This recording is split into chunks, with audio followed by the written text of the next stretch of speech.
A question that has been haunting global tech investors for quite some time now is, what is going on in China? Over the previous years, China has been harshly cracking down on its huge tech firms while implementing a whole new set of rules and regulations. What could be the intentions of the Chinese nation in doing so? To us, this just wouldn't make any sense.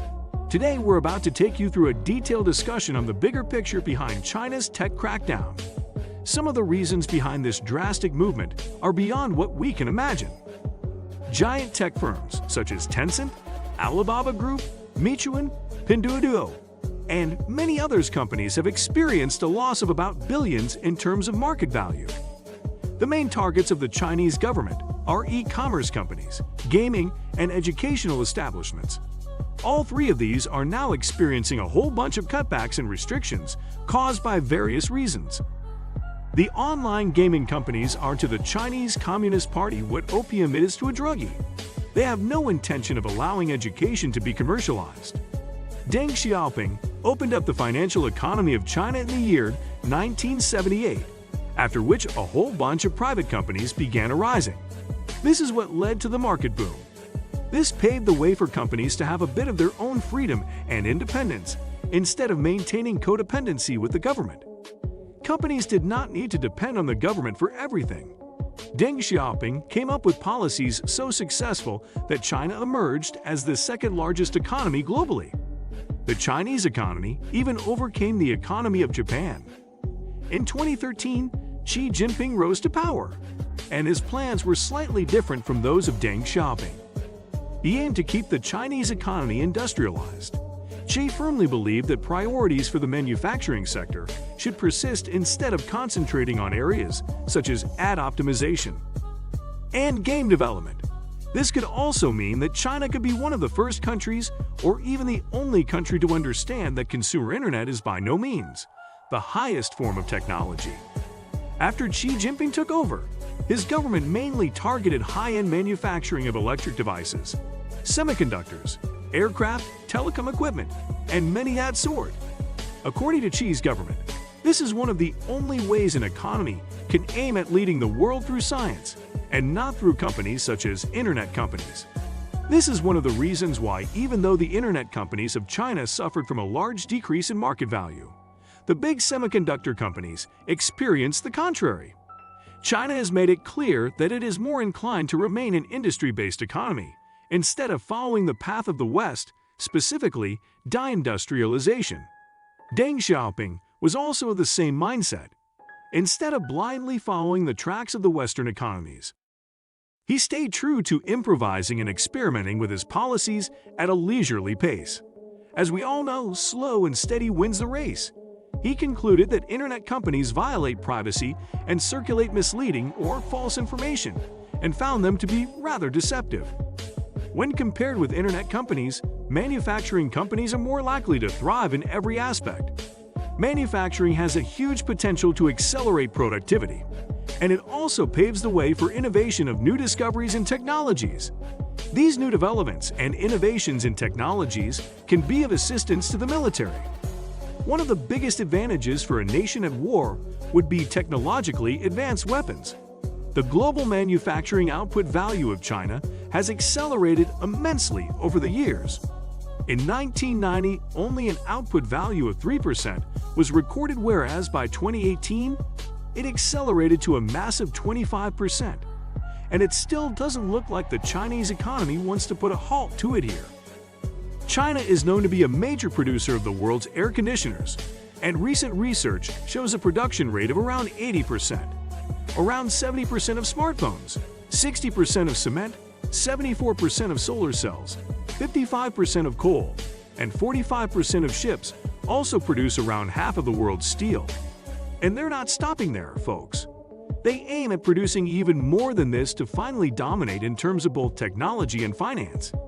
This is one of the major reasons the Chinese empire is destroying its tech giants.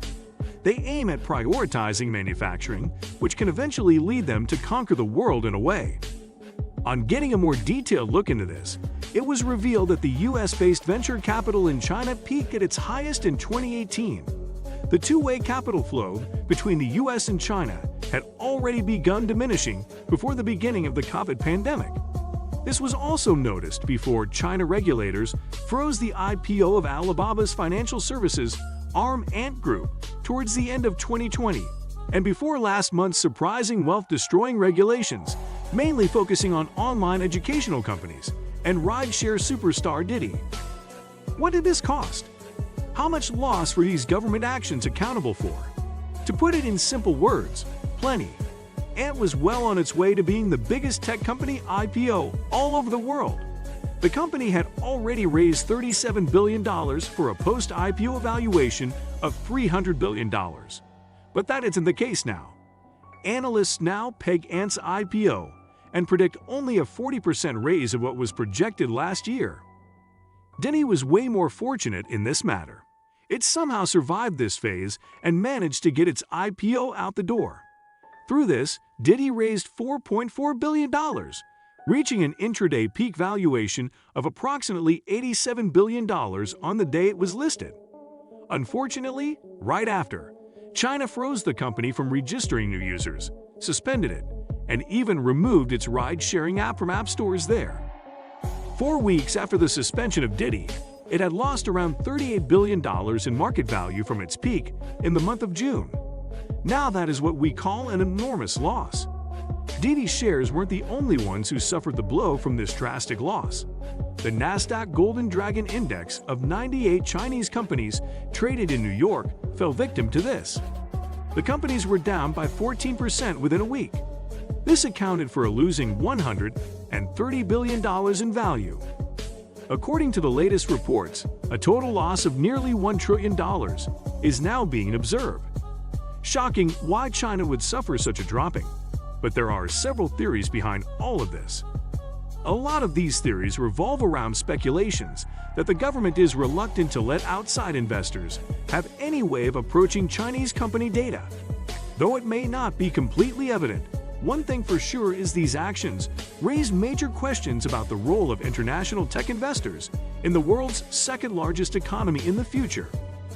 American entrepreneur and investor Peter Thiel, who is the co-founder of PayPal and Palantir Technologies, also shares his opinions on the subject. Thiel made remarks that the U.S. technological progress has experienced a significant deceleration during the last 5 decades. More specifically, this decrease or slowing down of pace has been observed since 1971. This ironically took place when chipmaker Intel discovered and released the founding stone of all digital technologies, the microprocessor. This could be something to ponder. Thiel worries that a lot of these bright tech minds no longer challenge themselves with harder projects and experiments such as energy, transportation, and healthcare. Instead, they would choose to focus on developing games and releasing e-commerce websites, since these do not require a lot of work and can be dealt with fast just by arranging technology that already exists. These companies also take on rapid scales and manage to escape burdensome regulations, something that investors take great interest in. Another tech observer, Ben Thompson, has similar opinions regarding this. He stated that the move against Didi is not entirely out of the blue, at least as far as conflict between the Chinese government and its biggest tech companies are concerned. Begin with Tencent. Back in 2018, the company's revenue and profits took a big hit when China froze approvals for new games. While game approvals eventually restarted, Tencent took the hint and reorganized itself to increase its focus on the enterprise market, although games remain its biggest revenue. Democracy also plays a huge role in this. One thing about the crackdown on big tech is the fact that it is incredibly favored and popular. You can find many small vendors that are getting crushed by Taobao, employees who lose their sanity by working too many hours beyond human capability, and parents who don't want to have to tear their pockets the nose to win the rat race. One thing for sure is that the Chinese Communist Party is trying to coax the ordinary Chinese into believing that the socialist system in China is way better than the system in the US for China. They even talk about how while American workers complain about Amazon and Google and get nowhere, China can change this successfully. So do let us know which topic we should cover next. If you enjoyed the content, Give us a like, and please subscribe to know more. See you at the next one. Bye.